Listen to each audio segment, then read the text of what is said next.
जय श्री चित्रगुप्त। मैं आई हूँ वृंदावन की पावन भूमि श्री चित्रगुप्त पीठ के प्रांगण में, जहाँ पर होने जा रहा है द्वितीय वार्षिक उत्सव 2025। आइए जानते हैं गुरुजी, इस बार आप श्री चित्रगुप्त महायज्ञ का आयोजन कर रहे हैं। ये महायज्ञ क्या है, इसकी क्या विशेषताएं हैं? बहुत सुंदर प्रश्न किया बच्चे आपने। सर्वप्रथम तो श्री चित्रगुप्त पीठ के प्रांगण में आपका भव्य स्वागत है। जी। भगवान श्री चित्रगुप्त जी का आशीर्वाद सदैव आप पर बना रहे। भगवान श्री चित्रगुप्त जी का ये महायज्ञ ये आज पहली बार नहीं हो रहा है। इस यज्ञ को देव ने किया है। देवलोक में हुए हैं, मृत्युलोक में हुए हैं, बहुत बड़े बड़े यज्ञ हुए हैं। भगवान श्री राम ने प्रथम बार इस यज्ञ को तब किया था जब भगवान श्री राम लंकापति रावण का वध करने जा रहे थे। अच्छा। उस समय जब प्रभु श्री राम को इस बात का ज्ञात होता है कि मैं आज जिसका वध करने जा रहा हूँ वो प्रकांड ब्राह्मण है, और अगर मैं वध करता हूँ तो निश्चित तौर पर भगवान श्री चित्रगुप्त जी जो न्याय के देवता हैं, जो कर्मों के देवता हैं, जो धर्म के देवता हैं, वो निश्चित तौर पर मुझे अपने न्याय, नीति, नियम जो प्रभु के हैं उसमें निश्चित तौर पर मेरे लिए ब्रह्म हत्या का दोषी मानेंगे।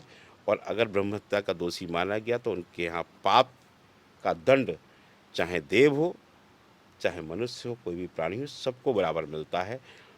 तब प्रभु श्री राम ने प्रथम बार रावण का वध करने से पूर्व इस महायज्ञ को किया था। अब ये कलयुग है और इस कलयुग में अधर्म अपने चरम सीमा पर आ चुका है। इस समय जो स्थिति बनी हुई है वो देखने का होगा कि अधर्म और अधर्मी किस प्रकार से बढ़ते चले जा रहे हैं।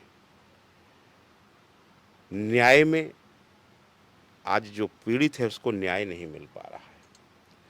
आज न्याय व्यवस्था चरमराई हुई है, क्योंकि जो न्याय के देवता हैं वो किसी न्यायालय में स्थापित ही नहीं है। धर्म और न्याय के देवता के विषय में कोई जानता नहीं है। भगवान श्री चित्रगुप्त जी की पीठ की जब से स्थापना हुई है तब से भारत का विश्व में एक नया नाम हो रहा है, जी।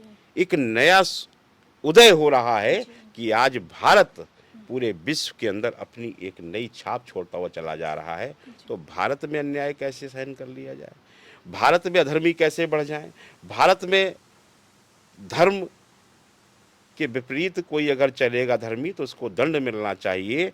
आज ये यज्ञ, ये महायज्ञ जो होगा भगवान श्री चित्रगुप्त जी के सम्मुख, क्योंकि प्रभु विराजमान हो चुके हैं, जी।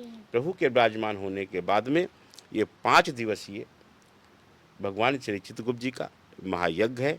उस महायज्ञ में यहाँ पर सभी धर्म के, सभी सनातन को मानने वाले जितने अनुयायी हैं, और केवल भारत से नहीं पूरे विश्व से आ रहे हैं, अच्छा। पूरे संसार से प्रभु के भक्त यहाँ पधार रहे हैं। और ये यहाँ महायज्ञ जो है अब होने के पश्चात भारत में अधर्म का नाश, अधर्मियों का विनाश सुनिश्चित करेगा। और इस महायज्ञ का जो प्रताप होगा, इसकी जिस दिन पूर्ण आहुति पड़ेगी, ब्रज के ही नहीं भारत के कोने कोने से यहाँ पर संत महापुरुषों का आगमन हो रहा है।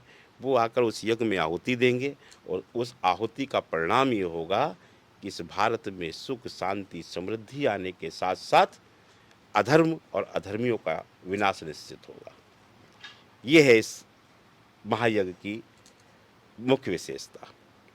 बहुत सुंदर। ये एकदम अनोखा ही महायज्ञ हमें देखने को मिलेगा, और मैं सबसे ही चाहूँगी कि इस महायज्ञ में सब लोग उपस्थित हो और आहुति दें।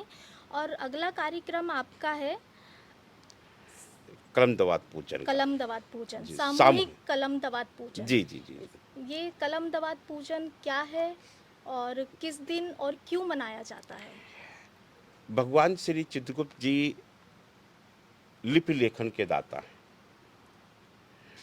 प्रभु को प्रकट करने के लिए जब त्रिदेव को आवश्यकता पड़ी कि उनके जो कार्य हैं, उनके जो समस्त कार्य करने हैं, जी। ब्रह्मा जी को सृष्टि उत्पत्ति का कार्य करना है, श्री हरि नारायण को लालन पालन का कार्य करना है, महादेव को मोक्ष प्रदान करने का कार्य करना है, ये जी। समस्त कार्य कर्म प्रधान है, कर्मों पर आधारित है। तो कर्मों का आधार फल देने वाले देवता भगवान श्री चित्रगुप्त जी हैं। जी जी जी। तो जब त्रिदेव को आवश्यकता पड़ी तो ब्रह्मा जी ने सहस्त्र वर्षों तक तप किया, तब ब्रह्मा जी प्रकट हुए। जी।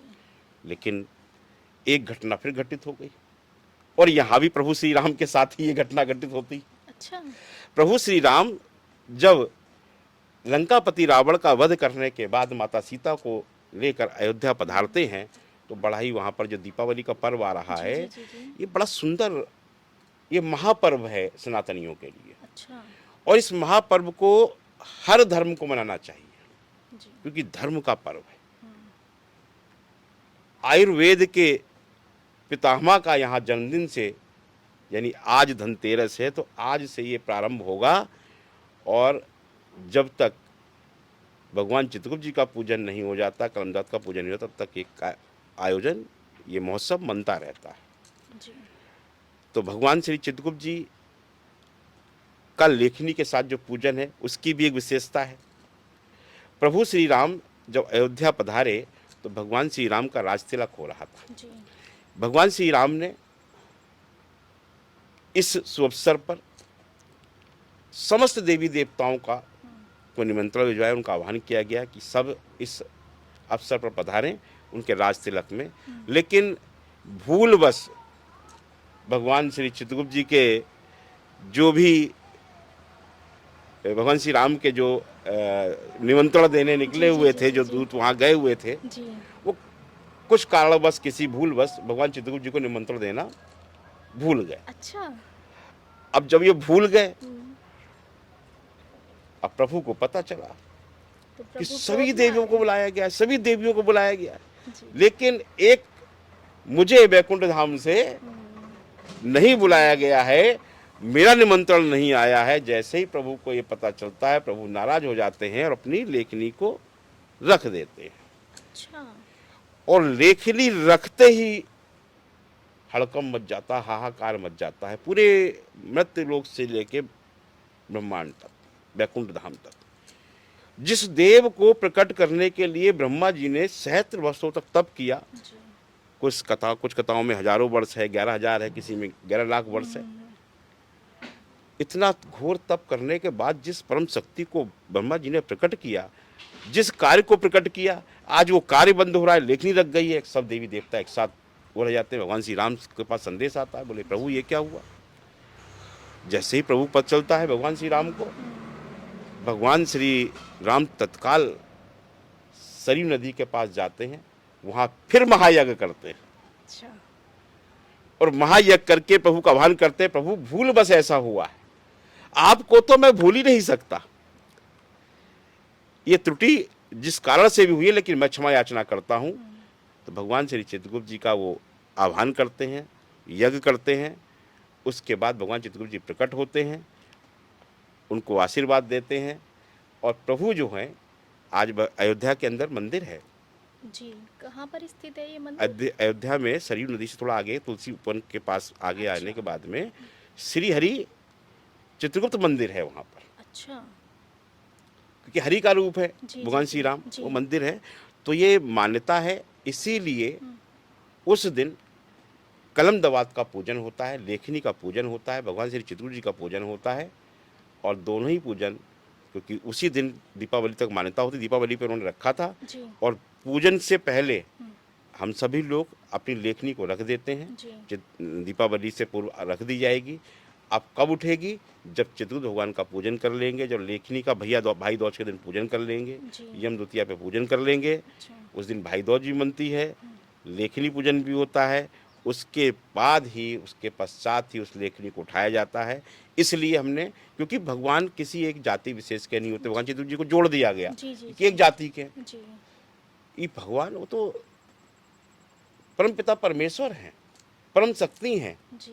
वो किसी एक के नहीं, सबके हैं। इसलिए हमने इस कार्यक्रम का, इस आयोजन का नाम रखा है सामूहिक कलम दवात पूजन। भगवान श्री वही चित्रगुप्त मैं जानना पूजन। चाहती थी कि सामूहिक क्या है? सबको आमंत्रित किया अच्छा, है, सबको कि कोई एक आमंत्रित। जाति विशेष का नहीं इसमें आए। कोई विधि वगैरह तो नहीं होती है कि किस विधि से करना है कलम नहीं, दवात हाँ, पूजन? बिल्कुल विधि होती जी। है। इसमें विधि का होता है कि सर्वप्रथम भगवान श्री चित्रगुप्त जी का पूजन किया जाता है। जी। पुष्प हैं, रोली है, चावल है, हल्दी है, जी, जी, जी। सब मिष्ठान है, वो सब ले जाते हैं अच्छा। और आटे की मीठी कलम और जी। दवात बनाई जाती है, प्रसाद अच्छा, स्वरूप दी जाती है, अच्छा। ग्रहण कराई जाती है, जी। वो बनता है।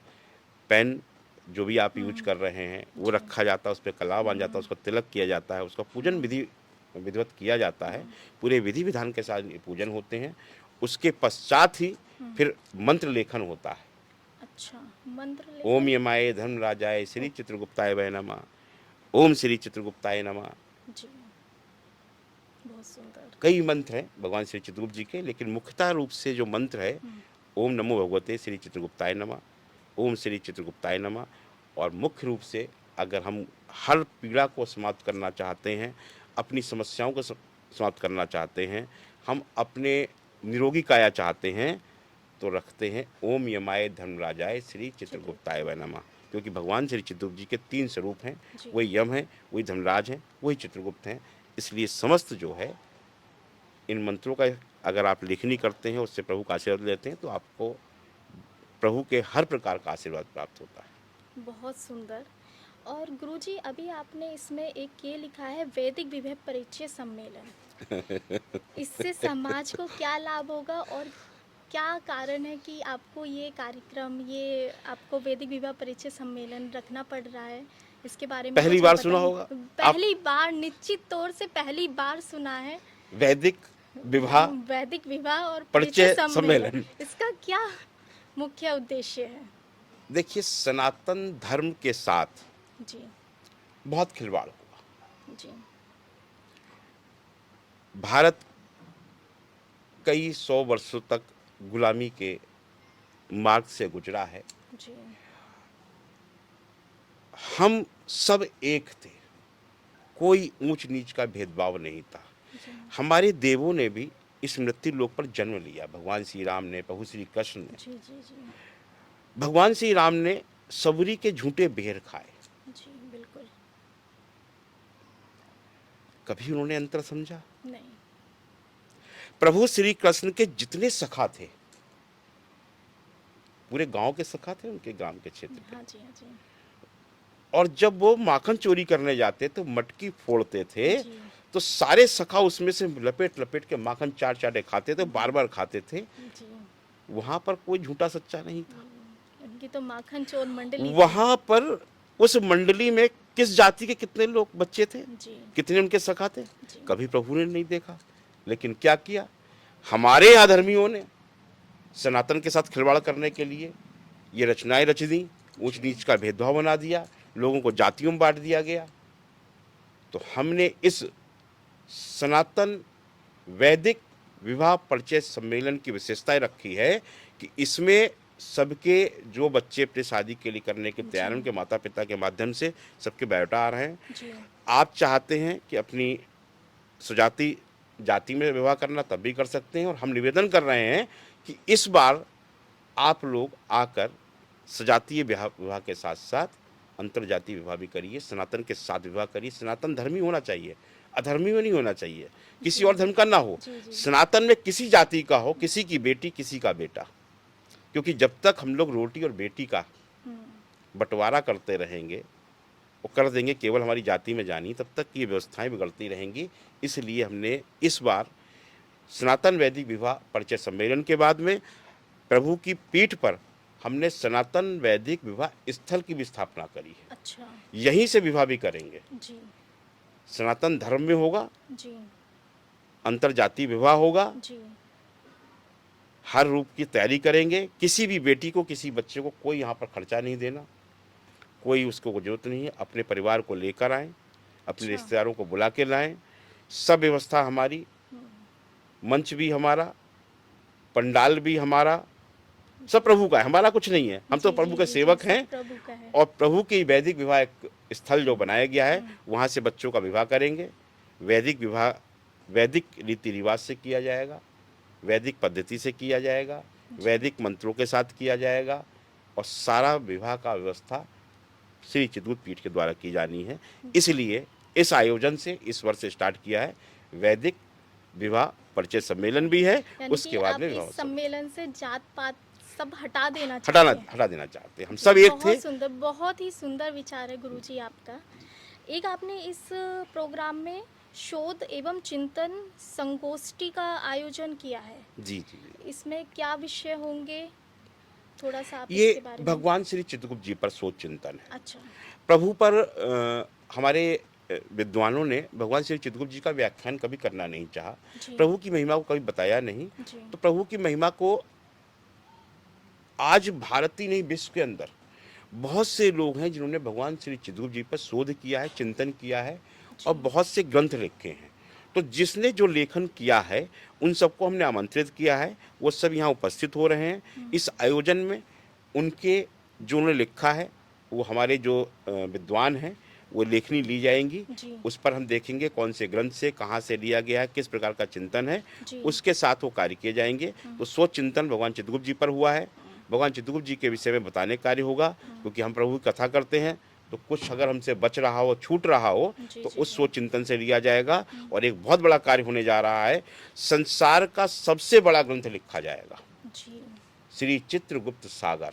श्री चित्रगुप्त सागर। उसका लेखन का कार्य लगभग पूर्ण हो चुका है, वो इसी कार्यक्रम में उसकी घोषणा होगी, विधिवत घोषणा होगी और श्री चित्रगुप्त पीठ के माध्यम से ही उस लेखनी को जन जन तक पहुंचाने का कार्य किया जाएगा। और बहुत ही जल्दी अगले वर्ष तक हम भगवान श्री चित्रगुप्त जी की महिमा पूरे विस्तार के साथ में श्री चित्रगुप्त सागर के रूप में हर जनमानस के बीच में पहुंचाने का कार्य करेंगे। इसमें आपने चित्रगुप्त कथा भी लिखा है, तो आप चित्रगुप्त कथा का आयोजन करते हैं? हमारा पूरे देश में चल रहा है। अच्छा। और अभी तो मेरे पास में 2 बाहर से भी आए हैं, एक जल्दी कनाडा में होने वाली है अच्छा। और एक लंदन में बात चल रही है और 2-3 देशों से और हो रहा है, दुबई में भी है। सब लगातार हमारे भक्त कह रहे हैं महाराज जल्दी समय निकालिए, तो अपनी अभी नहीं है, अभी लगभग हम 6 महीने तक भारत से बाहर नहीं जाएंगे। उसके बाद हम भारत के बाहर 3-4 कार्यक्रम शीघ्र ही होने जा रहे हैं। सबसे पहले समय हम कनाडा वाले को काफ़ी टाइम से लगा, कनाडा और जर्मनी का है, सबसे पहले उनको दिया जाएगा क्योंकि वो 2 साल से प्रतीक्षा में है। जी जी जी। और भारत में तो कई जगह हो चुकी है, बिहार में हो गई, माँ गंगा के तट पर 3 बार कथा हो गई, अच्छा। ऋषिकेश में हो गई, हरिद्वार में हो गई, तो हर जगह हो रही है। हरि का द्वार, हरिद्वार, सब जगह प्रभु कथा चल रही है। पूरे देश में घूम घूम कर प्रभु की महिमा का वर्णन कर रहे हैं। इसी कार्य को प्रभु ने हमें जन्म दिया है, अपना जो कर्तव्य, जो कार्य जो प्रभु ने हमें जिस लिए इस मानव कायम भेजा है, उस कार्य को पूर्ण करने का प्रयास कर रहे हैं। अब ये कथा के साथ साथ आपका जो आपने इस कार्ड में लिखा है कि रात्रि में शाम के टाइम लाइटनिंग शो होगा, तो वो ये हमारे सब बच्चों का एक वो है कि प्रभु को चमचमाता हुआ दिखाइए, अच्छा। पूरा विश्व देखे ये भी बहुत प्रभु का। एकदम हाँ, तो बहुत ही यूनिक चीज़ है कि कथा के बाद और पूरे प्रांगण में लाइटनिंग शो का जो आपने ये आयोजन किया, ये बहुत सुंदर। ये बेटा म्यूजिकल लाइटिंग शो है। अच्छा, इस बार musical musical lighting lighting show show है है। ये। भगवान श्री चित्रगुप्त जी, इसमें बैकुंठ का कुछ जी। विशेष वो दिखाया जाएगा जी जी जी। कि बैकुंठ में प्रभु का जो विराजे हैं, जी। जब आए तो वहाँ पर किस प्रकार से विराजे, प्रभु आए अच्छा। तो किस प्रकार से वहाँ पर ढोल नगाड़ों के साथ व्यवस्था जी हुई। जी तो जी। बहुत ऐसा आधुनिक चीज़ है जी। जिसको करने का प्रयास किया जा रहा है। जी। प्रभु की इच्छा है, प्रभु का आशीर्वाद है, तो वो हमारे सब पीठ के बच्चों का ये कार्यक्रम है। उन्होंने अच्छा। कहा गुरु जी ऐसा होना चाहिए, महाआरती होगी पहले, अच्छा, कथा के महाआरती बाद का भी भगवान आयोजन है। चित्रगुप्त जी की महाआरती, जी। उसके बाद में फिर लाइटिंग शो का कार्यक्रम। तो इस आयोजन में कौन कौन मुख्य हैं जो अतिथि, जो गुरुजी वगैरह, या फिर आप उनके बारे में इसमें कुछ बताना जी, चाहेंगे? इसमें देखिए भारत से और भारत के बाहर से बहुत से गणमान्य लोग आ रहे हैं। कई प्रांत के माननीय मंत्रियों का आगमन जी। है, माननीय सांसद हैं, माननीय विधायक हैं और सबसे बड़ी खुशी की बात है, ब्रज के वो संत जिनका दर्शन लाभ भक्तों को नहीं मिल पाता, अच्छा। वो सोशल मीडिया से बहुत दूर रहते हैं। जी आज जब पता चला कि ब्रह्मा जी की प्रतिमा की स्थापना, जी। ब्रह्मा जी की प्रतिमा का अनावरण, तो मतलब इतनी खुशी की लहर बह गई है सब पूज्य संतों के उसमें कि समस्त पूज्य संतों ने, अब हम प्रचार नहीं कर रहे हैं। ये अनावरण तो 26 अक्टूबर को है। हाँ, 26 ब्रह्मा अक्टूबर जी का। की कितने फीट की प्रतिमा है ये? 31 फीट की प्रतिमा। तो ये विश्व की पहली प्रतिमा होगी? जी, इतनी दिव्य प्रतिमा, इतनी भव्य प्रतिमा, बड़ी प्रतिमा